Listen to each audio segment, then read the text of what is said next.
Baik, pimpinan dan semua anggota Badan Anggaran yang saya hormati, koordinator pemerintah, para deputi dan jajarannya yang saya hormati, semua terlihat baik-baik saja di atas kertas.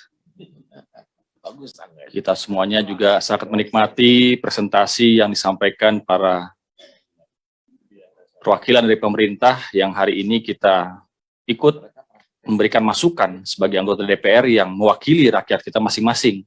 Dan itu sebuah tugas konstitusi kita. Saya pikir jangan kemudian kita tipis telinga dan kita merasa tidak begitu enak diri dengan apa yang disampaikan segenap anggota DPR RI. Saya juga tidak ingin menyederhanakan semuanya. Saya tahu menjadi eksekutif juga tidak mudah-mudah begitu saja, seperti selayaknya anggota DPR yang menyampaikan pandangannya secara kritis. Tapi tentu kita juga ingin melihat extra effort yang dilakukan oleh pemerintah dan seluruh staf dan ASN dari negara yang bertugas di pusat dan di daerah. Kita ketahui sekarang tahun 2022, berarti kurang lebih sudah 8 tahun, kita punya 2 tahun lagi untuk melakukan itu semuanya. Dan sekarang kita masuk pembicaraan tahun 2023 yang masih dalam suasana ketidakpastian. Adanya masih pergerakan pasar global di tingkat nasional yang terus dinamis. Kita juga masih merasakan dampak yang luas dari masihnya ada perang Ukraina dan Rusia. Ditambah lagi kita juga masih belum optimal dalam pembangunan di regional dan di domestik kita akibat dari pandemi yang berkelanjutan hingga hari ini. Kita menuju ke arah rebound. Sementara itu kita juga masih merasakan ada inflasi yang cukup dirasakan oleh rakyat. Harga-harga sembako juga tinggi. Belum lagi juga BBM, gas, TDL juga saya dengar juga akan dinaikkan di bulan Juli. Ini semuanya memberikan keberatan dan membuat rakyat kita semakin berat. Berat, Pak. Dan ini tidak main-main. Bagi kita di sini sih tidak merasakan secara langsung, tapi masyarakat kita, kelas menengah, kelas miskin dan setengah miskin ikut merasakan dampaknya. Yang hari ini kita lihat tentu angka kemiskinan pengangguran juga terus menganga. Semoga kabinet gotong royong yang hari ini juga sudah diperkuat dengan tambahan energi baru, dapat menjawab itu semuanya, permasalahan bangsa, karena sebentar lagi di tahun 2024 pemilu. Kita tidak ingin pemerintah negara tidak fokus untuk menyelesaikan permasalahan bangsa. Kita bisa bayangkan nanti ketika para pemangku hajat kita juga ikut malah justru berkampanye, bukan malah memastikan beberapa program yang kita bahas hari ini terlaksana. Kami di Banggar juga gotong royong, Pak. Kami bergotong royong untuk memastikan pemerintah kita, negara kita berjalan dengan baik. Karena tujuan kami sama. Kalau daerah kami tidak sukses dan tidak berhasil, ya kita juga yang merugi, anggota DPR semuanya yang ada di sini. Dalam PPKF di tema RKP tahun 2023, ini sudah sangat luar biasa ya judulnya ya. Peningkatan produktivitas untuk transformasi ekonomi yang inklusif dan berkelanjutan. Kata-kata inklusif itu sangat penting di hadapan masyarakat. Berarti negara hadir, negara berpihak pada rakyat, dan negara ingin melakukan pembangunan secara berkelanjutan.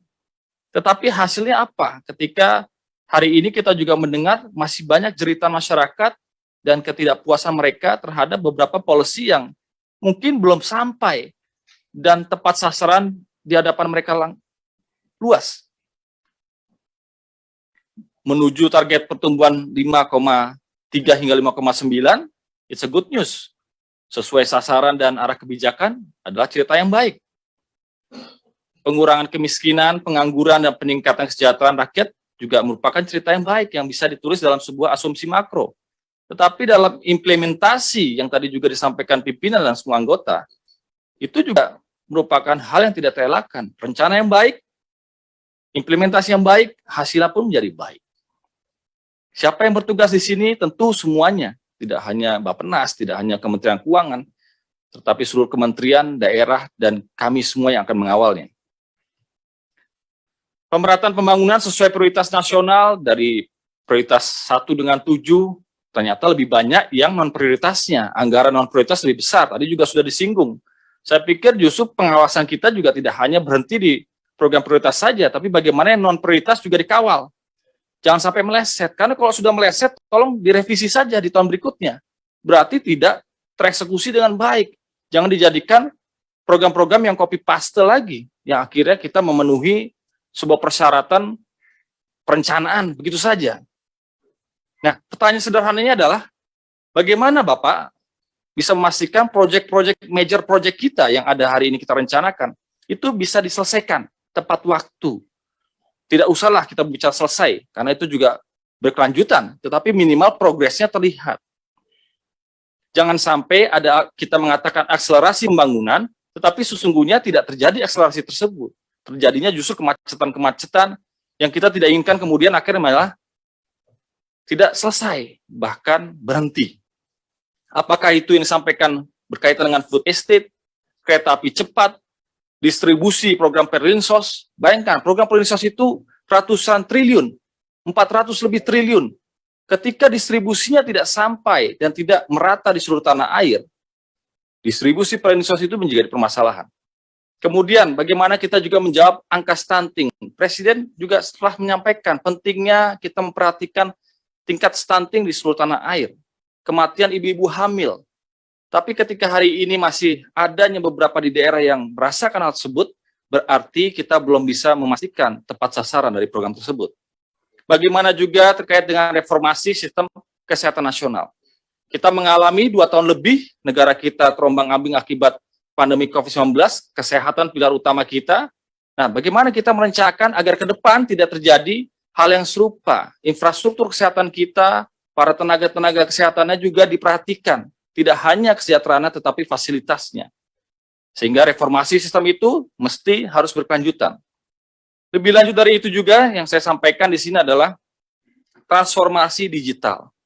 Kita punya peluang ketika negara kita harus memaksakan diri meningkatkan kapasitas teknologi dan kemampuan digitalisasi kita. Sehingga sudah pasti, tolong dikawal juga program infrastruktur digitalisasi kita. Agar ke depan, jauh di mata dekat di hati itu juga dirasakan ketika program digitalisasi bisa dijadikan sarana yang membuat kehidupan kita menjadi lebih produktif. Dan bagaimana dengan pembangunan IKN? Kami tidak a priori terhadap keputusan negara pembangunan ibu kota Nusantara ini, tetapi tolong direncanakan dengan bijak. Apakah diharuskan kita menyedot anggaran negara yang sangat besar untuk IKN saja, ketimbang kita juga harus melakukan distribusi pembangunan pemerataan di seluruh tanah air? Dan kalau kita ingin memaksakan dua-duanya besar dan tinggi, berarti hutang negara kita juga tinggi, yang akhirnya beban hutang negara kita antar generasi pun menjadi lebih luas. Tolong itu juga merupakan salah satu diskusi dan perencanaan dari negara, disesuaikan dengan keuangan negara tentunya, agar kita juga tidak ada yang dikalahkan dari kacamata program yang prioritas dan non-prioritas tersebut. Lantas, bagaimana major project yang berkaitan dengan EBT, energi baru terbarukan, yang hari ini kita harus menjadi ya lokomotif pembangunan di kawasan regional kita, ketika kita semangat sekali dalam G20 presidensi di tingkat dunia, tapi kita tidak juga mengarah kepada perencanaan bagaimana pengembangan EBT tersebut.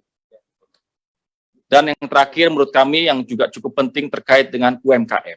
Saya pikir UMKM juga merupakan pilar pembangunan, peningkatan kesejahteraan dan ekonomi kerakyatan yang harus perhatikan. Jangan sampai UMKM kita tumbuh kembang, tapi bisa juga tidak tumbuh kembang, malah banyak yang tumbuh mati, begitu, tidak bertahan dan tidak berkelanjutan.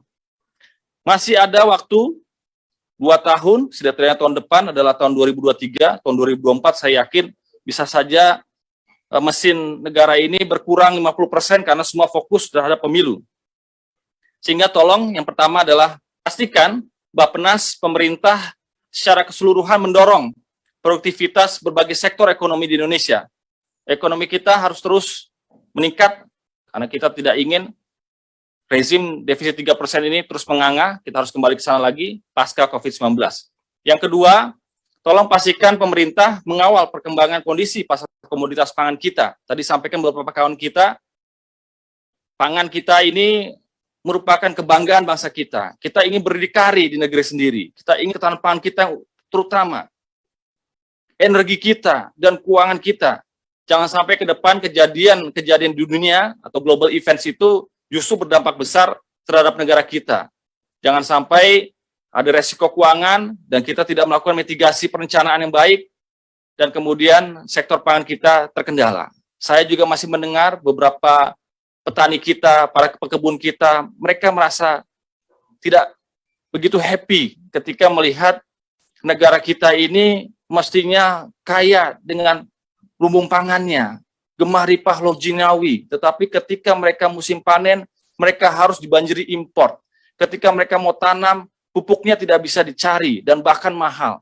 Sementara itu, BUMN kita selalu disuntik terhadap anggaran penerimaan penyertaan modal negara atau PMN yang jumlahnya triliunan. Tapi ketika kita merevitalisasi industri yang berhubungan dengan sektor pertanian kita tidak mampu, yang akhirnya kembali kepada masyarakat kita yang merugi. Kami di Komisi 6 juga telah menyetujui bersama-sama teman-teman di Banggar, subsidi energi 70 sekian triliun, top up dari apa yang sudah dilakukan selama ini. Sehingga saya juga ingin menyampaikan bahwa jangan sampai kita ini hanya berharap besar dari subsidi, tetapi juga harus dicari nilai keekonomian pasar. Kita bukan anti subsidi, justru saya mendorong masyarakat yang terdampak diperhatikan, tetapi tepat sasaran. Yang menikmati mereka, bukan yang menikmati adalah ya para pemain-pemain bidang tersebut, seperti itu.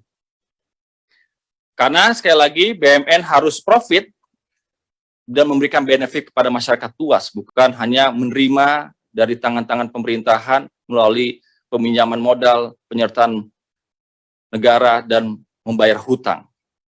Yang ketiga, tolong pastikan pemerintah dalam mengawal dan laju pengurangan kemiskinan itu juga memperhatikan kesejahteraan rakyat melalui pemberian perlinsos tersebut. Tadi saya sudah mention sedikit, tadi pimpinan juga ada yang menyampaikan hal tersebut. BLT, Pak, sembako, Pak, mesti tepat sasaran. Bantuan untuk usaha mikro, kecil dan menengah, Pak. Belum lagi ada kartu prakerja. Jadi kalau ada tajuk berkata, kita memerlukan big data. Ya benar, big data itu kita perlukan. Big data yang terintegrasi.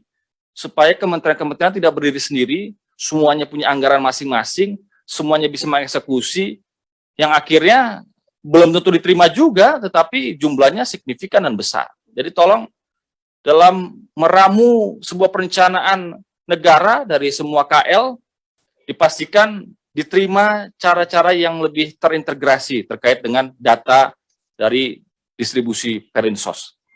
Kan niatnya kita membantu, anggarannya juga cukup besar, sehingga pastikan sampai betul, tidak kemudian terputus, apalagi tidak tersampai kepada mereka. Subsidi itu sebuah jalan bagi pemerintah untuk membantu rakyatnya. Negara boleh kempes kantongnya, tetapi rakyat tidak boleh kempes kantongnya. Lebih dari itu juga saya ingin menyampaikan, Pak, saya ini anak kolong. Saya tahu hidup sebagai anak tentara, tidak mudah juga. Saya ingin tolong Bappenas, Kementerian Keuangan, kalau bisa juga, bagaimanalah kita memikirkan kesejahteraan mereka. Apakah TNI Polri kita tidak bisa dinaikkan gajinya? Sudah hampir 8 tahun ini tidak ada perhatian terhadap mereka. Padahal mereka adalah yang terdepan menjaga NKRI. Mereka yang ada di depan ketika negara kita sulit. Ketika COVID, siapa yang berada di depan? Mereka memiliki ban-ban kuning itu. Polisi, TNI. Jangan jenderalnya, Pak. Tetapi ini yang prajurit-prajuritnya. Saya pikir mereka juga perlu perhatian khusus. Sehingga tidak boleh ada diskriminasi antara rakyat miskin dan TNI Polri kita yang bertugas selama ini. Selanjutnya juga masih berkaitan dengan kesejahteraan, karena ini adalah forum mendengar, supaya besok memberikan jawaban dengan baik dan bisa merincikannya dengan baik. Guru-guru, Pak, perawat, guru-guru P3K, apakah tidak bisa dicarikan solusinya? Saya dengar daerah juga kewalahan, banyak daerah yang didemonstrasi. Bupati, wali kotanya tidak mampu memberikan pembiayaan kepada guru-guru honorer atau guru-guru yang diangkat. Nah, apakah tidak ketemu skemanya bagaimana negara juga hadir di situ untuk menyelesaikan permasalahan yang kompleks tersebut? Setidak-tidaknya bertahap. Jangan sampai ya dari tahun ke tahun tidak ada solusi seperti itu. Yang keempat, tolong pastikan juga pemerintah juga merencanakan pembangunan infrastruktur. Infrastruktur ini saya juga mendukung, ya tetap harus ada porsinya pembangunan infrastruktur kita. Jangan sampai kita hanya memperhatikan rakyatnya langsung, perut mereka kenyang, insya Allah, tetapi juga tidak ada pembangunan infrastruktur. Tetapi infrastruktur macam apa? Infrastruktur yang merata. Kalau bisa dibuat zona-zonanya. Di daerah-daerah yang terlihat masih kurang percepatan pembangunan perekonomiannya. Jangan sampai terfokuskan hanya wilayah-wilayah tertentu saja yang akhirnya tidak merata. Karena saat ini saja tidak cukup kita membangun infrastruktur besar di tingkat nasional, mereka juga butuh infrastruktur di tingkat daerah, tingkat desa bahkan. Kalau selama ini tersedot ke bansos, bagaimana desa-desa itu terbangun? Sehingga saya menyambut baik jika dana alokasi khusus tersebut tidak hanya kita fungsikan kepada ketahanan pangan saja, supaya daerah-daerah juga bisa bergerak pembangunannya. Untuk apa? Untuk infrastruktur di tingkat daerah masing-masing.